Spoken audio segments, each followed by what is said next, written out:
आरोप करतात की ही योजना हळूहळू बंद करण्याचा घाट जो आहे तो सत्ताधारी घालतात आहेत। फक्त निवडणुकींच्या पुरता ही योजना जी आहे ती समोर मी यंदाच्या वर्षी माझ्या माहितीप्रमाणे जेवढे अर्थसंकल्पामध्ये तरतूद करायला पाहिजे होती तेवढी तरतूद केलेली आहे।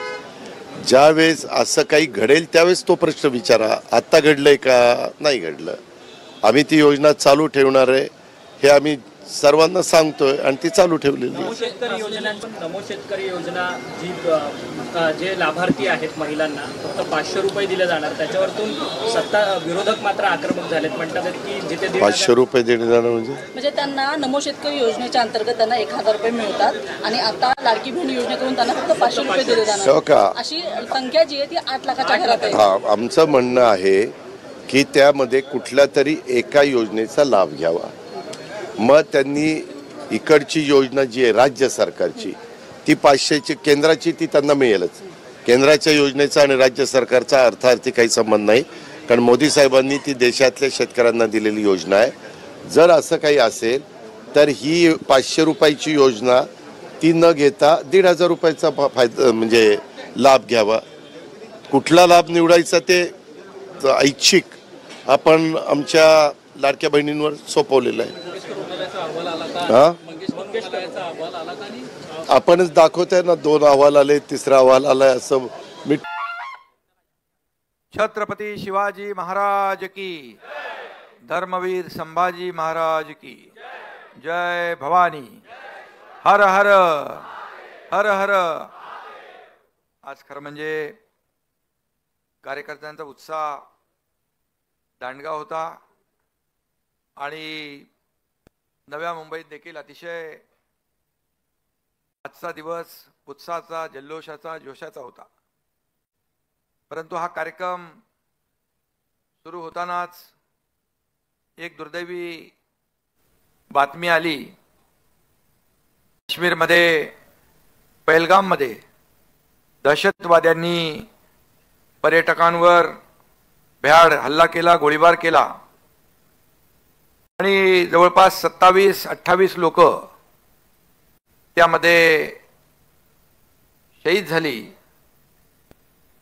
खरं म्हणजे त्या ठिकाणच्या एका प्रगती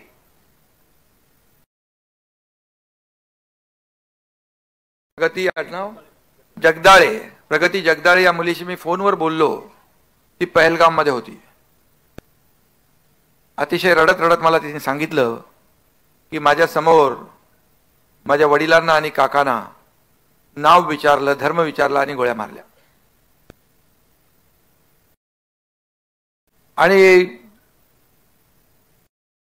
महाराष्ट्रातले देखील अनेक पर्यटक त्या ठिकाणी होते। देशभरातून लोक पर्यटनासाठी काश्मीरमध्ये जातात। खरं म्हणजे आजचा दिवस दुर्दैवी आहे। हा आपल्या देशावरचा हल्ला आहे आणि सगळ्यात मोठा हल्ला हा पर्यटकांवरचा आहे। खरं म्हणजे आज आपल्या सगळ्यांच्याच मनात एक संताप आहे, वेदना आहेत आणि दुःखही आहे। ती मुलगी बोलताना तिची अवस्था जाणवत होती। पोलिसांच्या वेशामध्ये आले, नावं विचारली आणि धर्म विचारला आणि गोळ्या घातल्या। तर म्हणजे ही कुठली मर्दानगी? तर म्हणजे ही मर्दुमकी नाही, हा नामर्दांचा भ्याड हल्ला आहे। आणि असल्या भ्याड कुरापती करणारे अतिरेकी आणि त्यांना पोसणारा पाकिस्तान यांची मस्ती आपल्या देशाचे प्रधानमंत्री आणि गृहमंत्री अमित शाह उतरवल्याशिवाय राहणार नाही। हा खेळ पाकड्याने सुरू केला असला तरी त्याचा द एंड भारतीय जवान समर्थपणे करतील हा विश्वास आपल्याला आहे। यापूर्वी देखील पुलवामाचा बदला सर्जिकल स्ट्राईक करून घेतला होता। एवढंच सांगतो त्यात प्रत्येक भारतीयाच्या मनामध्ये एक राग आहे आणि पाकिस्तानच्या बद्दल एक चीड आहे आणि या देशाचे प्रधानमंत्री नरेंद्र मोदीजी यांनी देखील ती चीड व्यक्त केली आहे आणि देशाचे कणखर गृहमंत्री अमित शाह साहेबांना त्यांनी लागलीच काश्मीरमध्ये पाठवलं. मी तिथल्या अधिकाऱ्यांशी बोललो. आपला एक अधिकारी नोडल ऑफिसर म्हणून त्याची नेमणूक झाली. तिथल्या लोकांना जे जखमी आहेत त्यांना हॉस्पिटलाइज करण्याचं काम देखील आपले लोक करतायत. सेनेचे जवान करतायत आणि जे दुर्दैवाने मृत्युमुखी पडले त्यांचं काही शव या ठिकाणी आणण्याची व्यवस्था होईल. परंतु मनामध्ये सगळ्यांच्याच पाकिस्तानच्या बद्दल हे पाकिस्तान 2014 पासून बिळात बसला होता. आता पुन्हा त्यांनी डोकं वर काढलंय. या पाकिस्तानची नांगी ठेचल्याशिवाय आपले जवान स्वस्थ बसणार नाहीत हा विश्वास आपल्या सगळ्यांना आहे. आणि म्हणून मी एवढंच म्हणेन कि आज का हिंदुस्तान मिटाएगा पाकिस्तान का नामो निशान. ये चेतावनी नहीं, ये करके दिखाएंगे. हमारे देश के नौजवान, देश के सरहद पे लड़ने वाले जवान, हा विश्वास आपल्याला आहे. आणि आता तर हा नवीन भारत आहे. इस हमले से भारत नहीं डरेगा, पाकिस्तान में घुसकर मारेगा, हे आपलं हा भारत आहे. आणि म्हणून मगाशी देखील म्हणालो ऍक्शनला रिॲक्शन येईल आणि खून का बदला खून से, ईट का जवाब पत्थर से भारत दिल्याशिवाय राहणार नाही अशी आपल्या जवानांची मर्दुमकी आहे. म्हणून या पाकिस्तानला जन्माची अद्दल घडवण्याची आवश्यकता आहे. स्वतःच्या देशाचं बघ. म्हणून मला विश्वास आहे की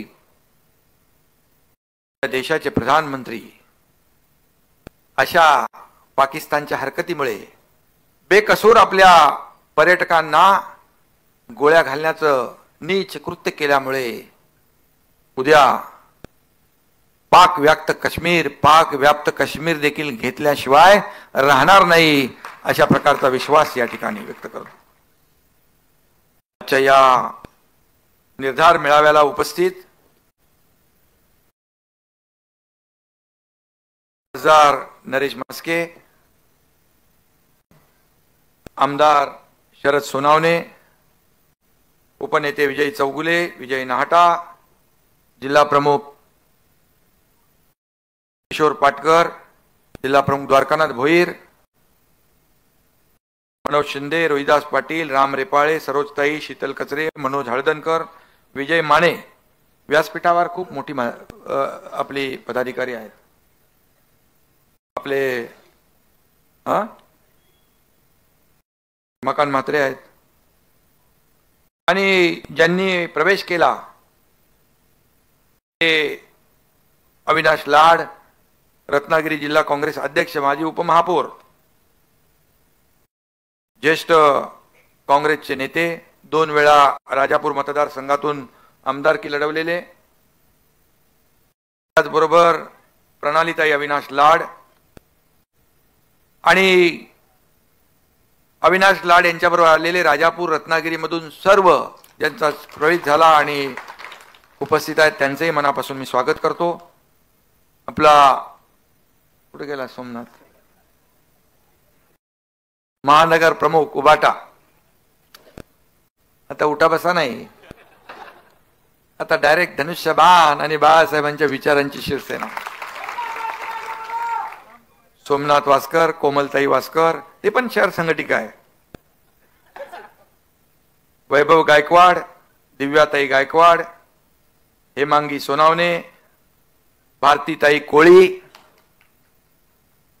अंकुश सोनावणे, रंगनाथ आवटी, शशिकाला रंगनाथ आवटी, काशीनाथ पवार, शहर प्रमुख